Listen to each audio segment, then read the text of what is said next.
अक्षर बोलले. अक्षरामध्ये आणि शब्दामध्ये फरक आहे. शब्दाच्या समूहाला नाही, अक्षराच्या समूहाला शब्द म्हणायचं, शब्दाच्या समूहाला वाक्य म्हणायचं, वाक्याच्या समूहाला परिच्छेद म्हणायचं, परिच्छेदाच्या समूहाला कथा म्हणायचं, कथेच्या समूहाला कादंबरी म्हणायचं, कादंबरीच्या समूहाला साहित्य म्हणायचं, साहित्याच्या समूहाला वाङ्मय म्हणायचं. तसा अक्षर आणि शब्दामध्ये फरक आहे.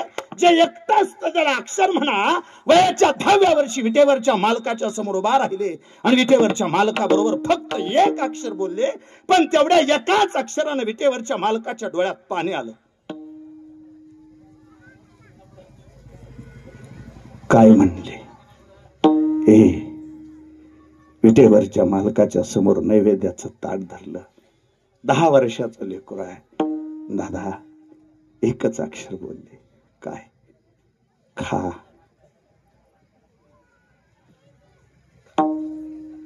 खा. पांडुरंगाच्या डोळ्याला पाणी आलं.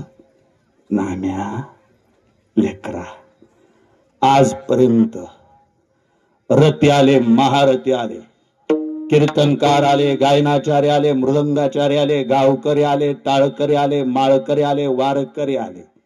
अलीकडच्या काळातले तुमचे ते झी टॉकीज फेम आले. खरं तर ती पदवी नाही बरं, ती पदवी नाही. उलट उलट स्वच्छ बोलतो, जाणीवपूर्वक बोलतो. हरिभक्त परायण ही जगातली सगळ्यात मोठी पदवी आहे. आणि कोणताही विचार न करता तुम्ही आमच्या नावापुढे लावताय, हे तुमचे आमच्यावर असणारे अनंत उपकार आहेत. नाम्या लेकरा, रती आले, महारथी आले, मंडलेश्वर आले, महामंडलेश्वर आले, कीर्तनकार आले, गायनाचार्य आले, गावकरी आले, टाळकरी आले, माळकरी आले, पण आजपर्यंत लेकरा खा म्हणणार कोणी झालं नाही. खा म्हणणारा तू पहिला आलायस. आणि तिथं कोणी म्हणलं नव्हतं ह्यात काही नवल आहे.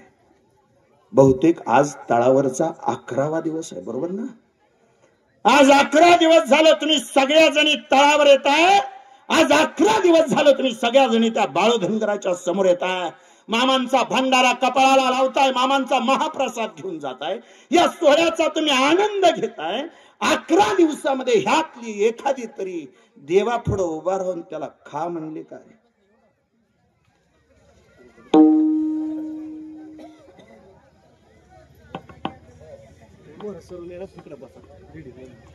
खा म्हणलेले तेवढे हात वर काय? 3 कोणाकडे बघताय? मी उठलेली पोरं मोजली. कोण कोण खा म्हणतो? त्याला आजपर्यंत कोणी खा म्हणलं नाही. मला जाणीवपूर्वक बोलू द्या.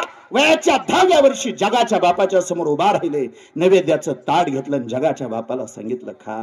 विटेवरचा मालक नामदेवरायांकडे बघतो, नामदेवरायाला सांगतो, नाम्या लेकरा, नैवेद्य खाल्ला असता पण अडचण अशी आहे, नैवेद्य खायला जर मी खाली आलो तर माझ्या जागेवर कोण उभा राहील? नामदेवरायाने सांगावं, देवा तेवढीच जर अडचण असेल तर तुझ्या जागेवर मी उभा राहायला तयार आहे. वयाच्या 10व्या वर्षी जगाच्या बापाच्या जागेवर उभा राहिले. नवे ज्यांच्या हातचा नैवेद्य मूर्तीने खाल्ला होता,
नव्हे हा सामान्य महिमा संतांचा, नैवेद्य हातीचा मूर्ती जेवी किंवा मग फिरविले देऊळ, जगा माझी ख्याती नामदेवा हाती दूध प्याला.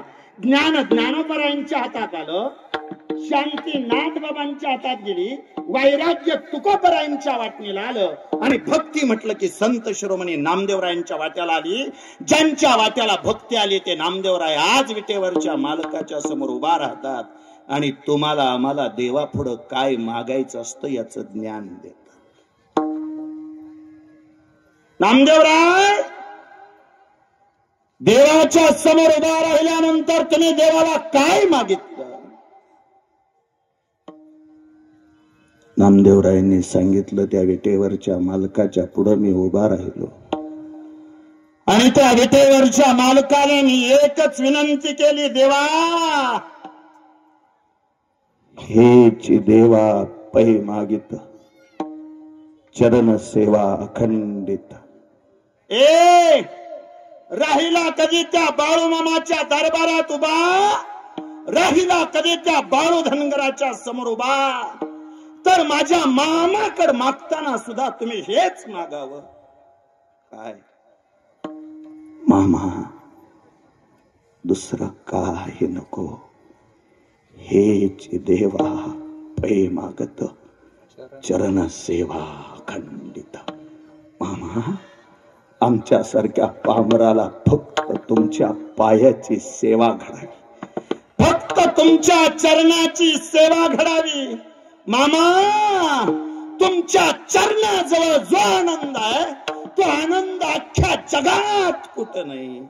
म्हणून आम्ही सगळे नातेपुते परिसरातले तुमचे भक्त. मी जर बरोबर बोलत असेल, बंडूदादा, 23 गावाचं केंद्र असणार हे नातेपुते आज तब्बल परिसरातून सगळ्या गावोगावची लोक बाळूमामाच्या दरबारात येत आहेत. माझी विनंती आहे, देवा पुढं उभा राहिल्यानंतर देवाला एवढंच सांगा, हेच देवा पै मागत देवा तुझ्याकडे एकच मागणी आहे, आयुष्यभर मामा फक्त तुझ्या चरणाची सेवा घडवतो. नामदेवराय, अजून काय अपेक्षा आहे ना देवा? वास द्यावा पंढरीचा. मला पंढरपुरामध्ये वास दे. वास म्हणजे निवास. वास म्हणजे मला पंढरपुरामध्ये राहायला मिळू दे, मला पंढरपुरामध्ये स्थान दे, मला पंढरपुरामध्ये जागा दे. आपण थोडासा बदल करून मामांना असं मागू, मामा आम्हाला त्या आदमापूरचा वास द्यावा. आम्हाला आदमापूर काही क्षणासाठी तरी आमच्या नशिबाला असावं. वास द्यावा पंढरीचा. तिथं घडेल काय? सदा संग हरिदासांचा. त्या हरिदासांची आम्हाला संगती घडेल, त्या हरिदासांची आम्हाला संगती मिळाली. आणि देवानं नामदेवरायला प्रश्न विचारला, आणि एवढा प्रश्न फक्त आलेले सगळे ऐकून जा. देवानं नामदेवरायला विचारलं, नामदेवराय पंढरपुरात जन्म द्यायला मी तयार आहे, संतांचा वास द्यायला मी तयार आहे, संतांचा सहवास द्यायला मी तयार आहे. फक्त माझा प्रश्न एवढा आहे नामदेवराय, माणूस म्हणून जन्माला आला तर तुम्हाला कोणती ना कोणती जात द्यावी लागेल. सांगा फक्त नामदेवराय, कोणत्या जातीत जन्म देऊ?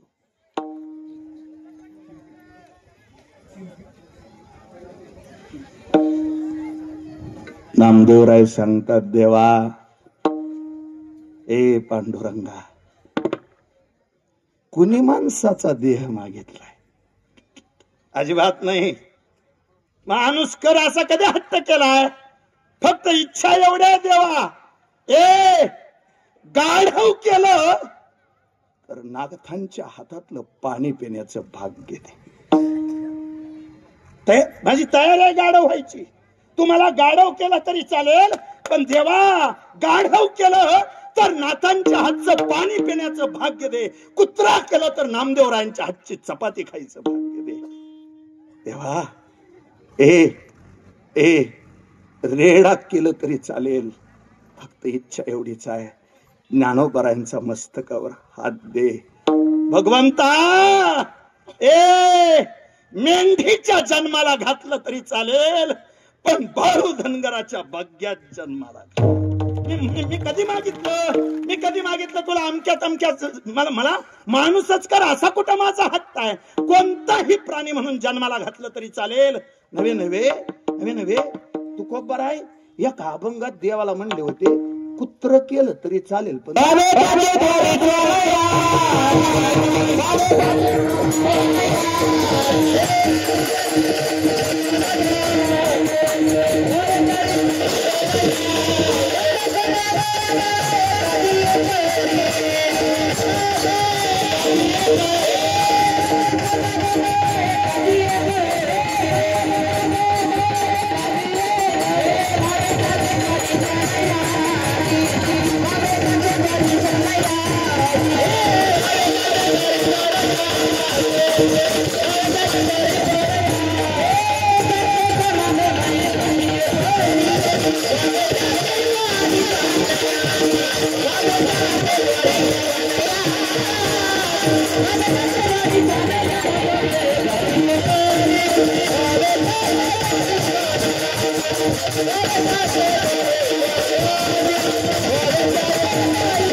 संत समागमे एखादी